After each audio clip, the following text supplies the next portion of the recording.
Greetings, comrades! It's summer and vacation season, which means everyone, myself included, wants to go somewhere to unwind. But as you know, the number of countries where Russians can easily and quickly go on vacation is limited these days, so I decided to choose the best country in the world – Russia. I'm also a YouTuber though, so I needed to make the most of the trip. That's why I thought, where could I go to both relax and then share something useful with you guys? Moscow and St. Petersburg? Boring. Lake Baikal or Kamchatka? Awesome but expensive. The Trans-Siberian Railway? I'm not that crazy. And I wondered, why is everyone so drawn to St. Petersburg and Moscow anyway? After all, even in central Russia there are other interesting and fairly large cities. So I decided to take a trip along Mother Volga, Russia's main river, and visit Nizhny Novgorod, Kazan and Samara, and show them to you along the way. So let's go!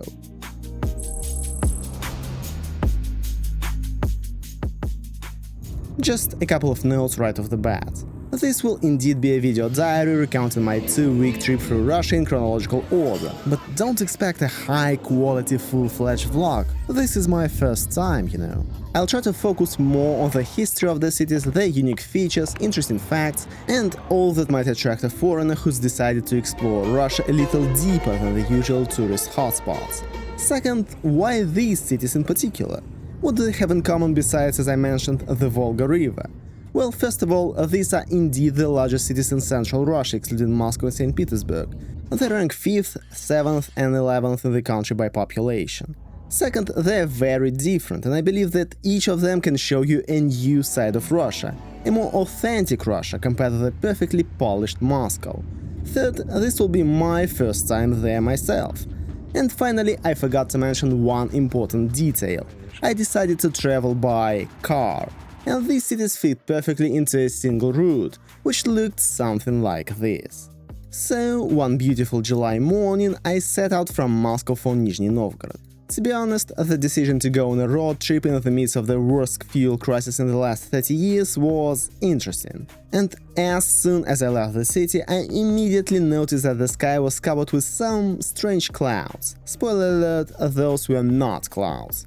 But in the end, surprisingly, neither of these factors had much of an impact on our vacation. I heard a missile alert exactly once in Kazan, and there weren't any major fuel problems until we reached Samara. There, though, in Tolyatti, I once had to wait 45 minutes in line at a gas station at night, but even then it was because the station was closed for 30 of those minutes while fuel was being unloaded. All the other times, there were at most 2 to 3 cars ahead of me at the pump. So, you can get from Moscow to Nizhny Novgorod in an hour by plane, 4 hours on the Lastочка train, or about 6 hours by car. To be honest, the most comfortable option of this is the high-speed Lastочка train, but on that particular day, all the tickets were sold out for a reason you'll learn about a little later. In any case, it's best to book them in advance. As for driving, you could take either the toll-free M7 highway or the newly opened paid M12. I went with a mix. I drove half the way on one of them and half on the other. It's not that there was a noticeable difference in road quality, but the gas stations on the M12, my hat's off to them. Of course, I'd love to say, this is what a typical gas station in the Vladimir region looks like, but no. This is actually one of the best gas stations in Russia and an exception to the rule. Take, for example, the food court featuring dishes from top Moscow restaurants, or a separate area for letting your dog exercise. Pretty cool, right? Again, regarding fuel, here's how it was at ours and here's how it was at the next one. There were gas stations that were completely empty, no fuel and no cars, and gas stations that had jacked up their prices to double those of the major chains, and also had no cars. Generally speaking, the drive to Nizhny wasn't particularly exciting. The scenery outside the window is unlikely to impress any Russian. Forest strips, swamps, fields, truck shops where long-haul drivers pull over to eat borscht, motels for them and more forest strips. But for a foreigner it's quite fascinating. Plus, the farther you get from Moscow, the more charming, authentic little houses start to appear. Unfortunately, many of them are abandoned. In fact, in terms of the number of abandoned houses along the highway, the Vladimir region which we drove through held the record, which came as an unpleasant surprise to me. I thought I'd see that sort of thing a bit farther from the capital.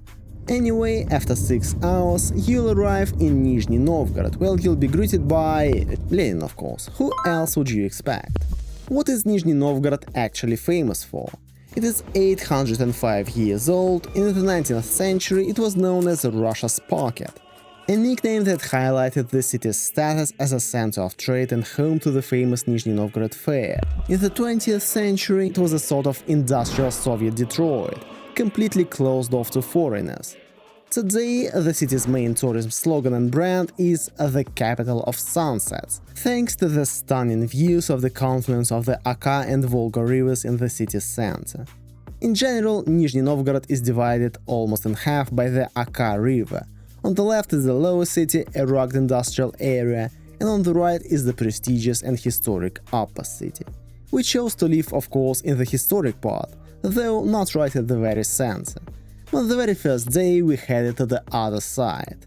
Where? To a football game. The city hosted the Russian Super Cup between Zenit St. Petersburg and Spartak Moscow.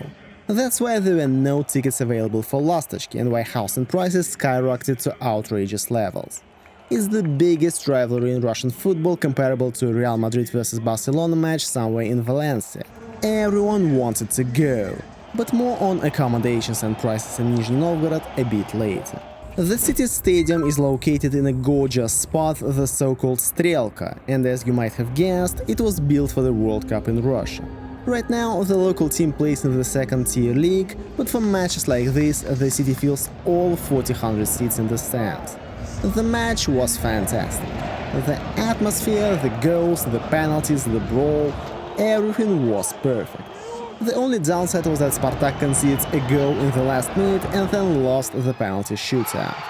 So, right after the game, we wandered sadly among the angry Spartak fans and, while we were at it, got to know the Nizhny Novgorod police, who had formed a tight cordon on one of the streets and were preventing fans from crossing the bridge to the other side of the city because, well, just because you can't, and that's that. Get on the overcrowded buses and wait for them to take you to the train station, where, first of all, you don't need to go, and second, the buses are just sitting there and not moving for like 2 hours. In general, the relationship between the police and football fans in Russia is a whole other story of mutual hatred. We had to take a huge detour to the next bridge, so our first day in Nizhny ended on a somewhat sour note. But the very next morning we were ready to conquer the capital of sunsets once again. To be honest, we didn't manage to get ourselves together and leave the house until just as the sun was setting, but that's a minor detail. A little about accommodations. Again, due to the massive influx of fans, prices skyrocketed and hotels in the city center were either fully booked or were charging $150+ per night for rooms like these, which we weren't prepared to pay. Private landlords raised their prices too. But in the end, we found a wonderful apartment for $90 a night right on the banks of the Oka River in a new premium-class residential complex. It is 1.5 kilometers from downtown and has its own observation deck with a stunning view. To be honest, though, it is situated on such a steep bank that I'd be afraid to buy something there. On the plus side, right below the windows, there's an authentic residential neighborhood that provides a striking contrast. Yes, I know foreigners are traditionally advised to stay in hotels, but in today's world, where all online listings can be translated with just a couple of clicks, communication takes place via messengers, and access codes and keys are sent to you without any physical contact, I would definitely give these options some thought. Sure, you won't have room service or breakfast, but you can have breakfast at a lovely coffee shop at the neighboring residential complex. And they even have a separate room in the building's lobby for washing your dog's paws after a walk. Do many hotels offer that? So, since we didn't get out of the house until sunset, we headed straight for the Nizhny Novgorod Kremlin and the Volga embankments. Actually, there are a lot of embankments and promenades in Nizhny Novgorod, and thanks to the elevation of the upper city, they are arranged in a very interesting multi-tiered way, interspersed with parks on the slopes and historic buildings. It is precisely there in the summer that you can really feel the city's duality. As you cross the bridge, you instantly go from a working-class city to a vacation and tourist destination. Walking here, you can really feel this sense of calm and relaxation compared to Moscow, which, even in its tourist areas, is too hectic, with people rushing around as if they're always running late. Here in Nizhny people take their time, though you'll have to do some walking. For example, you can walk up one of the main attractions, the Chkalov staircase, with its 560 steps, leading from the monument to pilot Chkalov down to the river. To be honest, we only walked down it. And in general, the historic district is very hilly, so be prepared for a bit of a workout. Although there are always taxis, they are pretty cheap here, around $4 to $6 for an average ride.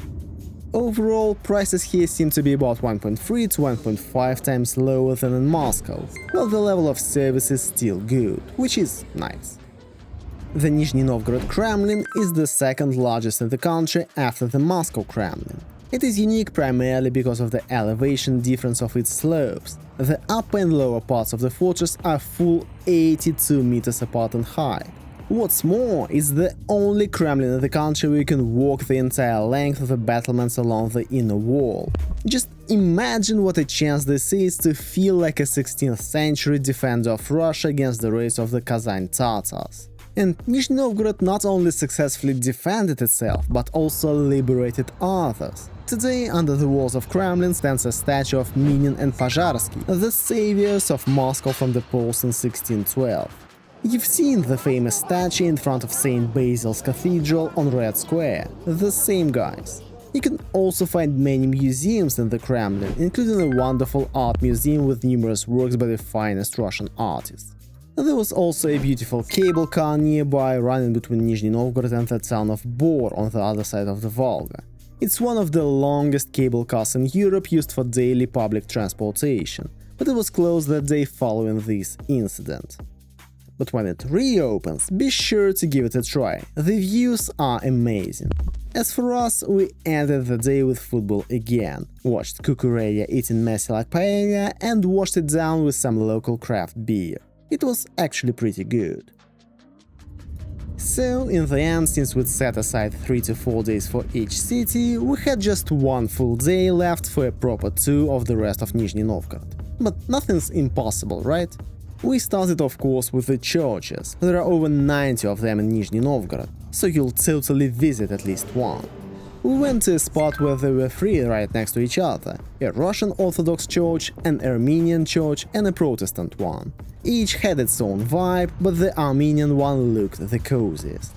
Next to them are some unusual identical structures, and we didn't even realize right away what they were. It turned out to be the IT campus of Neymark University, a massive project aimed at creating yet another Russian Silicon Valley. On the one hand, it annoys me that all these new projects in Russia these days are nothing but IT, IT and more IT.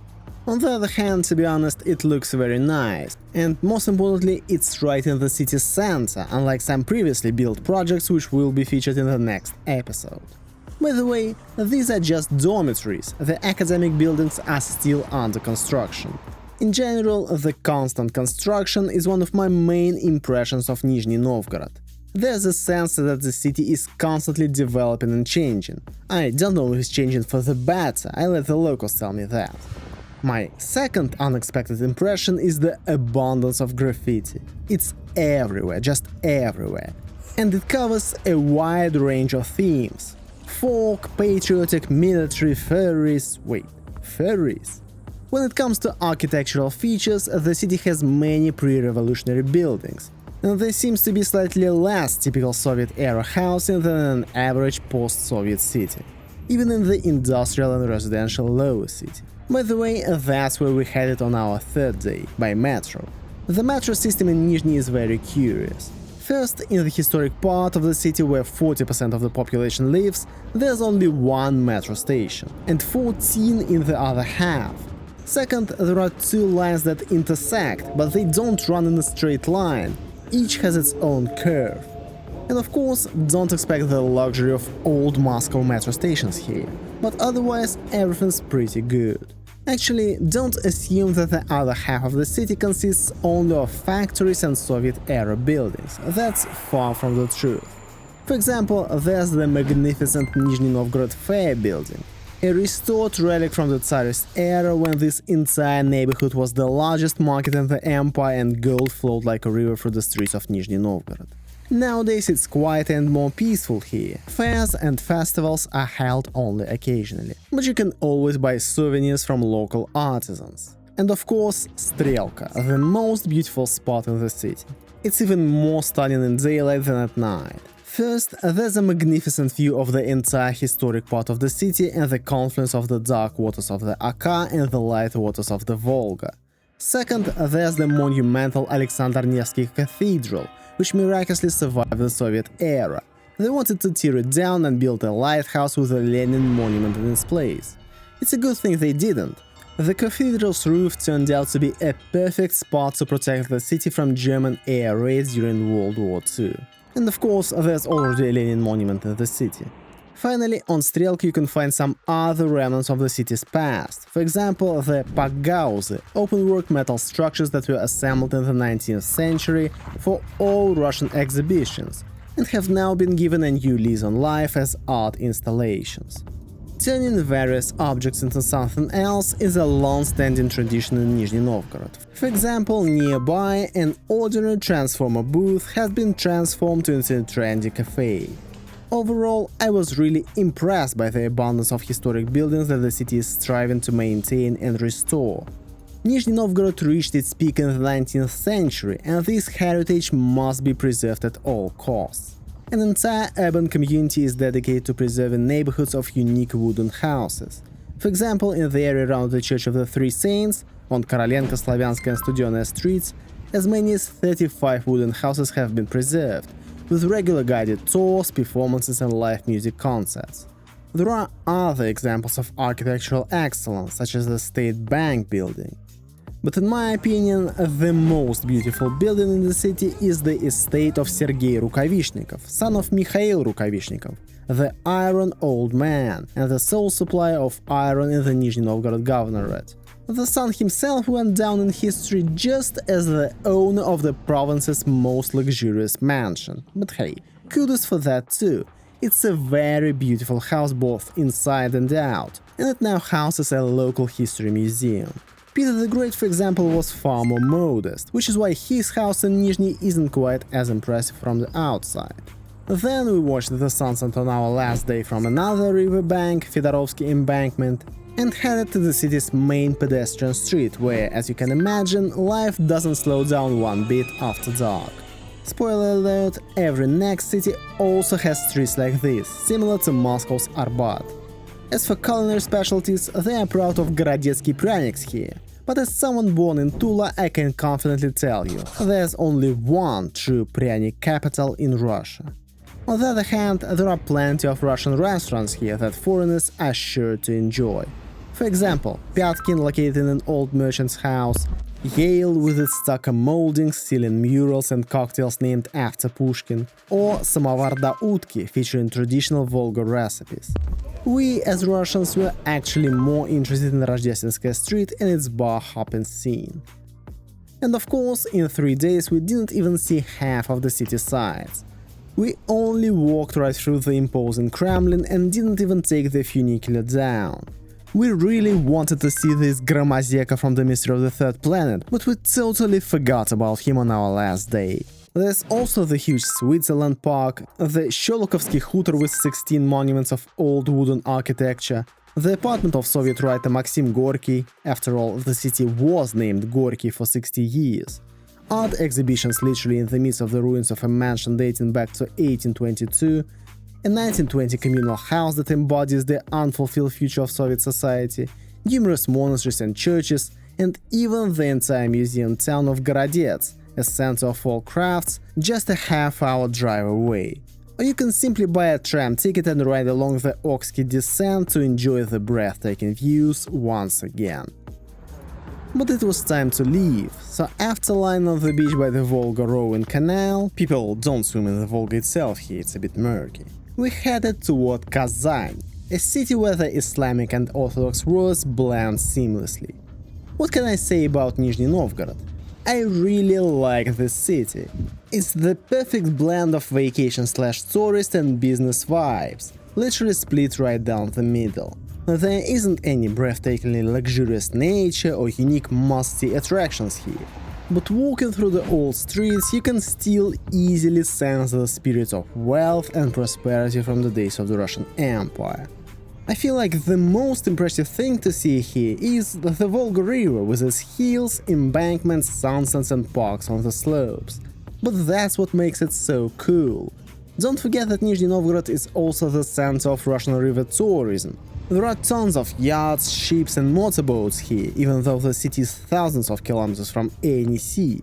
At the same time, it's not purely a tourist city, and what matters most to me personally is that it doesn't look like all its residents are rushing off to Moscow. You know, in the cities close to Moscow, Tula, Tver, Vladimir, there's always a sense that all the ambitious young people have either already left for Moscow or are dreaming of doing so. Of course, here we also heard people in the bars saying that blah blah blah, you absolutely have to move to Moscow by the time you're 28. But overall, it seems like there are plenty of job opportunities here, plenty of places to relax, and the residents love and appreciate their city.